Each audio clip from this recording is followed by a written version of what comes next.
Hi, I'm AJ. ともあえです。 Welcome to Rule 6 for learning real Japanese. Thanks, Tomoe. Thank you. Okay, I'll explain rule number 6 in English. Rule number 6 is very powerful, very important, and it's connected to the name of this course, Learn Real Japanese. What is rule number 6? Simple. Use real Japanese materials, not textbooks, not fake teacher Japanese. So what am I talking about here? Well, you'll notice that in most language courses, any language, not just Japanese, it's true also of English, Spanish, French, whatever, that there's a very unnatural form of the language that is taught using these textbooks and using these courses. I'll give you an example from English teaching. In English courses all over the world, most people learn from textbooks, and they learn this very strange, formal way of speaking.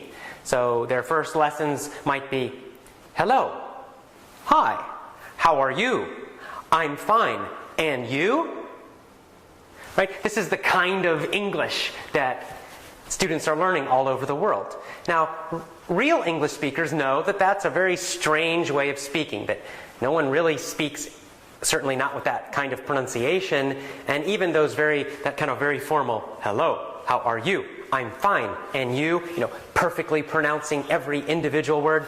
That's not how real English speakers speak. They say, hey, how are you? I'm fine. How you doing? What's up? Lots of different ways to greet people. None of them sound like that. Even a formal greeting, like a business greeting, would be more something like, hi, how you doing? Nice to meet you. Nice to meet you. That's how we would say it in English. That's real English, not textbook English. This causes a lot of problems for English students when they come to the United States or Canada or England or somewhere else where people speak English. They can't understand what's happening because the people on the street are not speaking the way the textbook people spoke, that the teacher spoke. It's totally different. The school English and the street real English, very different. This is also true in Japanese. Most Japanese textbooks, most Japanese programs teach a very formal kind of Japanese, like you're going to speak like an old samurai from many hundred years ago. It's all, Japanese people can be more formal than Americans, but still, it's just not the kind of natural, real Japanese that you would speak to someone you meet on the street, that you would speak to a friend or to a family member. That's not how they speak. It's not how they pronounce things. It's not the real Japanese that they use. So you want to learn real Japanese because you want to have a useful form of Japanese that you can use in train stations and bus stations and restaurants, that you can use when you make Japanese friends. Right? That's important. So you only want to use authentic materials, real Japanese materials. In other words, don't use textbooks. Don't use teacher Japanese, school Japanese. That's not what you want to learn. You want to learn real Japanese with real materials. So rule number 5, use only real Japanese materials. Real Japanese materials only, not textbooks. What does that mean at the low beginner level when you're just starting? At an advanced level, that might mean watching Japanese movies, Japanese television shows.